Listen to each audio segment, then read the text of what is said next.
Bienvenue dans cette nouvelle vidéo sur ClickUp. Alors, vous êtes peut-être déjà familier de Notion, donc tout ce que je vais vous dire ici sera peut-être pas nouveau.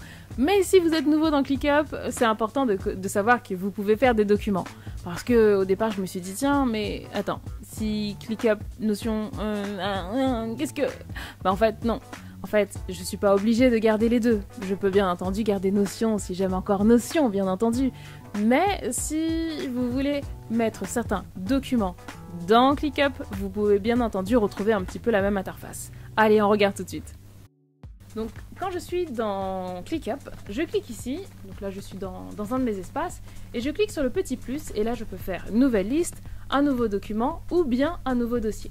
Moi, je vais cliquer sur Nouveau document.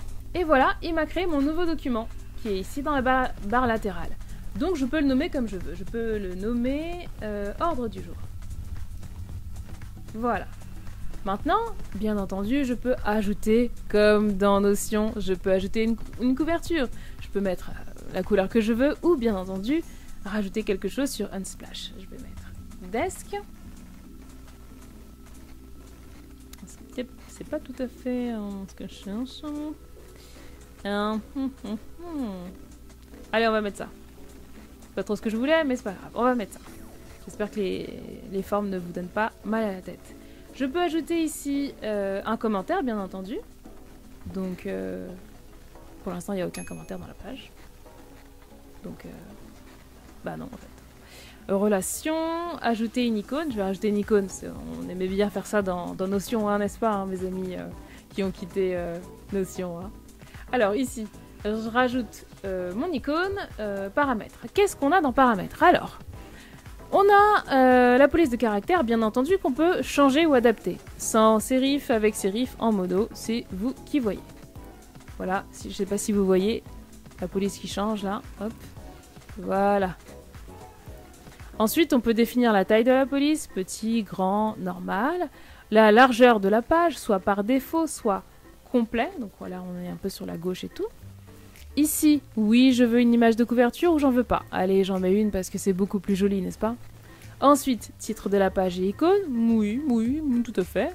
Est-ce que je mets un sous-titre? Ah, je sais pas. Je l'enlève pour l'instant. Mais en tout cas, voilà, vous pouvez faire plein de choses. Est-ce que je rajoute l'auteur de la page? Bon, c'est moi l'auteur. Allez, on va le remettre. C'est juste pour la prime, quoi. Contributeur, j'en ai pas. Date de mise à jour, je peux mettre mis à jour aujourd'hui, comme ça je sais quand est-ce qu'elle a été mise à jour. Table des matières épinglée, si jamais voilà, j'ai besoin d'épingler ma table des matières. On va mettre ça. Table des matières épinglée, elle sera juste ici sur le côté. On va voir un petit peu tout ça. Protéger cette page. Il faut bien entendu que je mette un niveau vers Business+. Ici, j'ai pas le Business+, là. Protéger l'intégralité du document. Non, j'ai pas non plus, c'est pas grave. Nombre de mots, caractères, temps de lecture, etc. Bref, c'est excellent. Maintenant, ici, il met description ou saisir / pour afficher les commandes. Parce que, bien entendu, vous avez des commandes. On va voir un petit peu tout ça ensemble. Quand je clique sur mon petit /, voilà ce qui se passe. Je peux ajouter une vue tableur en tapant T-View, une vue en liste, L-View, une checklist, un séparateur, liste à puces, tableur, bloc de code, bouton, table des matières épinglées, table des matières, colonne, le texte, différents formats de texte, bien entendu, des bannières, liens vers un site web, liste numérique, gras, italique, arrière-plan, rouge et des intégrations diverses et variées. Donc voilà un petit peu ce qu'on peut faire. Maintenant, on va découvrir un petit peu ensemble chacune des fonctionnalités. Vue tableur. Quand je clique sur Vue tableur, il m'ouvre ici en haut une petite fenêtre. Ici, il me dit ajouter une liste des tâches. Je peux parcourir ou créer une nouvelle liste. Bien entendu, je vais pas m'embêter, je vais aller chercher ma liste. Et voilà, il vient automatiquement d'ajouter ma liste que j'ai créée ici dans le dossier Instagram. Bon, qui s'appelle liste. Il n'y a rien d'original dans le nom de cette liste. Mais voilà, je vous invite à renommer vos listes parce que sinon, après, on s'en sort plus. On verra ensemble les cas pratiques, ne vous inquiétez pas. Pour l'instant, on vous parcourt un petit peu les fonctionnalités pour que vous puissiez savoir ce qu'il est possible de faire.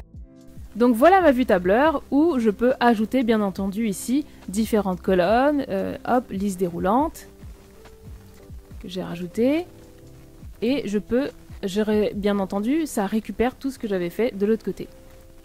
On excède le plan par rapport au nombre de champs custom que je peux créer. J'en ai créé un peu beaucoup pour ici. Je sais plus quelle est exactement la limite, mais là j'en ai créé un peu trop, donc du coup il me fait...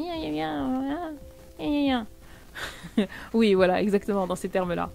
Donc, ici, la vue tableur. Ensuite, franchement, pour le prix que ça coûte, je vous invite à upgrade, parce que ça vaut vraiment le coup. Hop, je fais ça. Je peux mettre une vue en liste. Donc là, pareil, je vais aller chercher, par exemple, la même liste pour que vous puissiez voir un petit peu comment s'affichent les données. Et voilà comment il me rajoute. Là, j'ai la vue en liste et là, j'ai la vue en tableau. Donc c'est à peu près la même chose, mais c'est plutôt sympa. On peut faire des choses bien intéressantes. On ira dans le design un peu plus tard. Je reclique sur slash. Qu'est-ce qu'on peut faire d'autre? On peut ajouter une checklist. Voilà, donc là c'est notre checklist. Maintenant, qu'est-ce qu'on peut faire d'autre encore? On peut ajouter un séparateur ici, pour séparer tout ça. Là vous dites, mais c'est bizarre, c'est un peu centré, il n'y a pas possibilité de le mettre sur le côté. Comme on a vu tout à l'heure, on va afficher la barre latérale ici à gauche, et on va mettre en largeur de page complet. Voilà, j'ai cliqué juste ici à gauche et j'ai tapé entrée. Donc ici, c'est ma vue tableur. Donc je fais un slash H1 et je vais l'appeler vue tableur. Et voilà, j'ai ma petite vue tableur.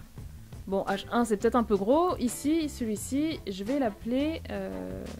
apparemment je l'ai dupliqué. Pas grave, ici je vais l'appeler H2.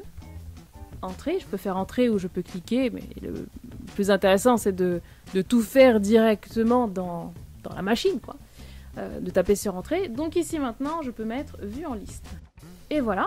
Et là, je ne sais pas si vous voyez, là, ici, il y a la table des matières qu'on avait activée, la table des matières épinglées. Si je clique ici, on voit ma petite table des matières qui s'alimente petit à petit. Donc ma vue tableur, ma vue en liste, voilà à quoi ça ressemble. Non, ça manque un petit peu de couleur, n'est-ce pas? Je regarde ce qu'il est possible de faire. Si je clique là et que je clique droit, si je sélectionne ça, bien entendu, je peux modifier la surbrillance, la couleur, etc. Donc voilà. Supposons que je le mette en rouge. Je peux faire ici une checklist. Qu'est-ce qu'on peut faire d'autre? On peut faire une liste à puces, un tableur, un bloc de code. Voilà le bloc de code à quoi ça ressemble. Voilà. Je peux ajouter de nouveau un bouton. Et voilà, ici, on clique sur en savoir plus et on arrive sur le site. Qu'est-ce que je peux ajouter d'autre? Je peux bien entendu basculer la liste ici, toggle, avoir des toggles, créer des colonnes. Donc si je veux faire des colonnes, j'ai ma colonne, je peux avoir 2 colonnes, une petite colonne et une grande et une petite, 3 petites, et voilà le format. Donc je peux choisir ce que je veux. Là vous allez me dire, mais est-ce qu'il est possible de mettre une vue calendrier? Eh bien, je ne suis pas sûre que ce soit possible. Parce que justement, il y a des belles vues calendrier qui sont faites pour ça. Là, on est dans un document. Si je regarde, lien vers site web, on peut ajouter un lien, une liste numérique, gras, italique, barré, bref, le grand classique, et ici faire quelques intégrations. Donc c'est ici que vous allez pouvoir intégrer des choses. Si vous voulez mettre des petites choses à intégrer.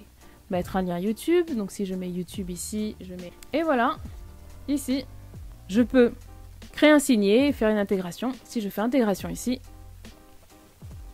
et voilà, il m'a mis l'intégration de YouTube. Bon, ok, je sais, vous voulez une vidéo, on va prendre celle-là.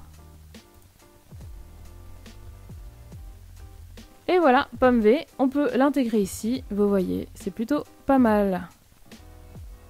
Donc je peux mettre en petit, je peux mettre en grand, et je peux modifier la taille bien entendu de la vidéo, si je veux faire ça comme ça. Cette page-là, une fois que vous l'avez terminée, qu'est-ce qu'on peut faire avec? On peut bien entendu l'exporter. On peut l'exporter en HTML, en PDF, en Markdown. Ça, je ne sais pas encore ce que c'est, mais laissez-moi le temps de me documenter là-dessus. HTML, voilà, si vous voulez partager cette page avec quelqu'un. Ici, partager ce document. Voilà. Je peux créer un lien public si je veux le partager avec quelqu'un d'extérieur. Un lien privé, bien entendu. Exporter le document. Ou bien le protéger, mais là, bien entendu, il faut mettre à niveau côté business.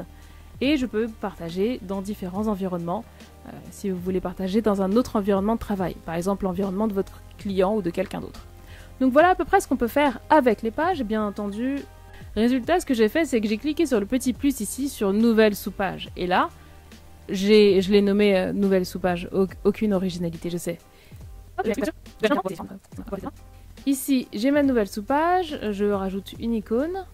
Voilà, là j'ai ma nouvelle sous-page. Là, on a notre ordre du jour et dans l'ordre du jour, on a ces deux pages-là. Et là, je clique et ça m'ouvre la tâche directement. Et voilà comment je peux lier les pages les unes aux autres. Bien entendu, on verra un peu plus de choses concernant les documents, mais voilà la grande majorité des choses qu'il faut savoir. Bien entendu, vous pouvez les mettre en template, ça on verra ça dans une prochaine vidéo. Je vous invite à cliquer sur la vidéo juste après pour voir un petit peu qu'est-ce qu'on peut faire d'autre avec ClickUp. Allez, à bientôt, ciao!